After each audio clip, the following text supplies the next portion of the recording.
My name is Andrei Yurkevich, I'm CTO at Altoros Systems. My presentation will be about startups. When we speak about clouding, we often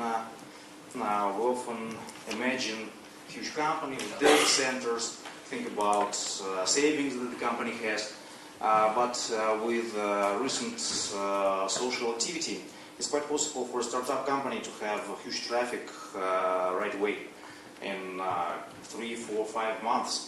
So the idea of this presentation came to me based on our experience, and I will tell about 2 teams of startuppers. It will be like startup competition in the cloud. One entrepreneur is Ben and another is Bob. They're heads of the company, they're committed for their businesses, and they're developing, let's say, social dating as a plugin for Facebook.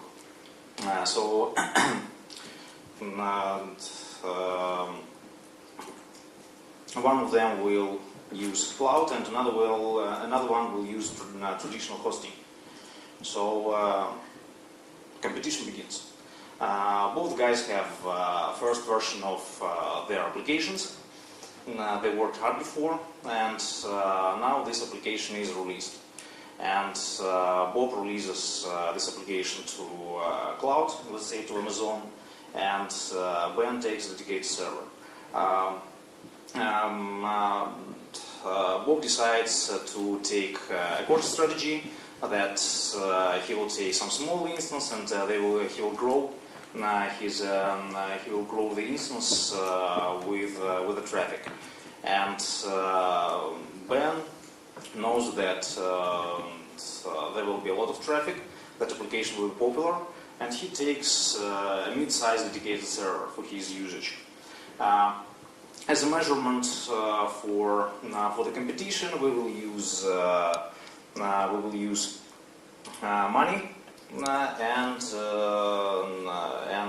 time. Actually, we know that time and money are the most important resources for all the companies, but for startups they are mostly important because they are very vulnerable and sometimes they may have no another chance.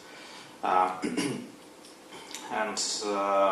also, what is very important for a startup, paradoxically, is quality. Competition begins. They have the application up and running. The next month, small instance of Bob starts to crash. He doesn't cope with the traffic of 500 users that are using the system simultaneously. However, he spent not a lot on infrastructure compared to Ben, and it's actually not a major issue for Bob because he may reload to a large instance of Amazon almost instantly, and he may not lose any traffic at all. So he reloads with a large instance, and the next month our entrepreneurs attract another 500 users for their applications, and now they have 1,000, and they released the second version of their application. Next month, and actually we see that expenses of both entrepreneurs are almost equal for large Amazon instance and for dedicated server. And next month, Bob's application starts to crash on 3,000 users and Ben's on 5,000 users. And they have some issue to solve. Actually, Bob's issue is quite simple. He will upgrade to extra large instance, but Ben has to build cluster. And on the 4th month, Bob released 4th version of his system, but Ben didn't manage to do this. He was busy with building this cluster. and was unable to create new functionality. And we still see that expenses of our entrepreneurs are almost equal. On next to large Amazon instance and a cluster of 2 mid-sized servers. Next time, Bob, the next month, when user base increased once again, Bob actually reaches the cap of the cloud. He uses already the most powerful instance at Amazon, and he has no possibility to upgrade. He needs to invent something. And that's why his head is too itchy. And he decides to take full advantage of the cloud and build scalable system.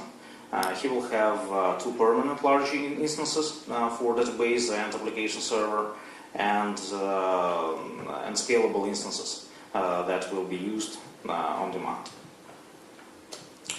Now we see the similar situation that Ben had previously, and now Bob has it. He was unable to build a new version of the system the next month and to deploy anything of the new functionality on the cloud. However, he was able to build a scalable infrastructure. But Ben reached a cap with his cluster of 2 servers, and he needs to do something.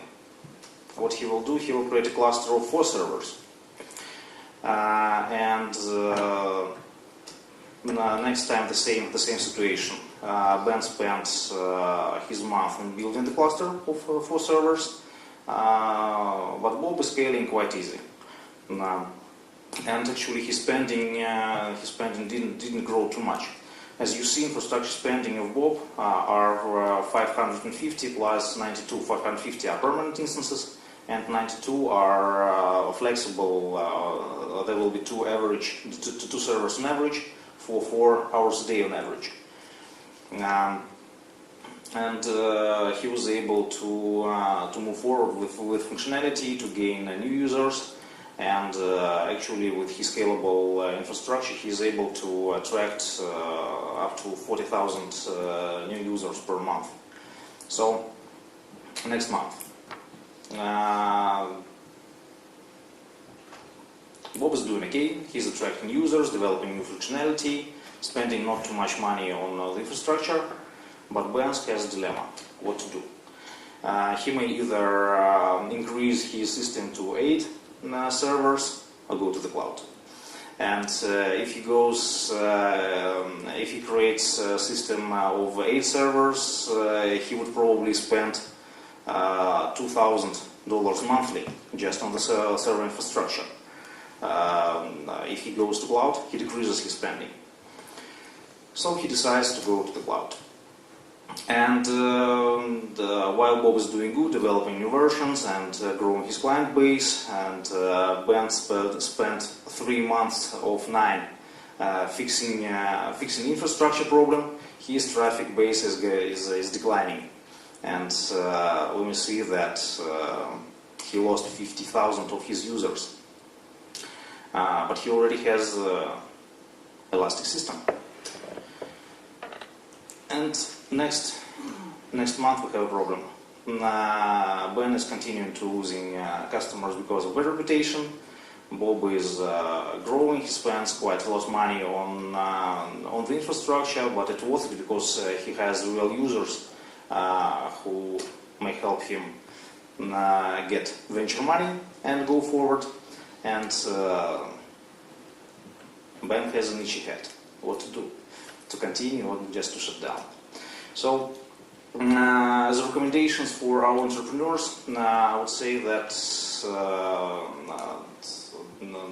our competition showed that we should choose dedicated server when you know exactly what system will be used and how many traffic we will use, and if we don't have ups and downs in the traffic. And we need to remember that upgrades take time, and if we need to upgrade our infrastructure, to do it beforehand. And also, I mentioned quality issues in the beginning and vulnerability of startups. And if we don't show good quality, then we're losing our clientele, and maybe we will have another chance to recover. As for cloud infrastructure, it's vice versa. If we don't know how much we will use, we can start cautiously, upgrade quite easy, and if there will be ups and downs in the traffic, then we can easily handle it with the cloud.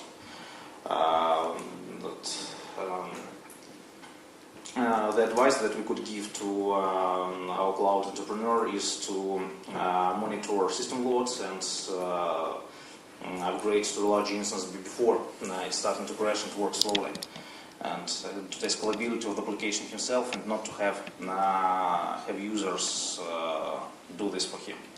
So this is kind of a hypothetical competition, and some story about what if we didn't have cloud today.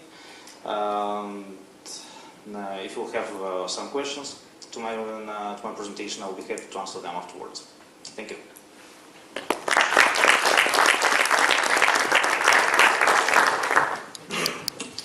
Okay.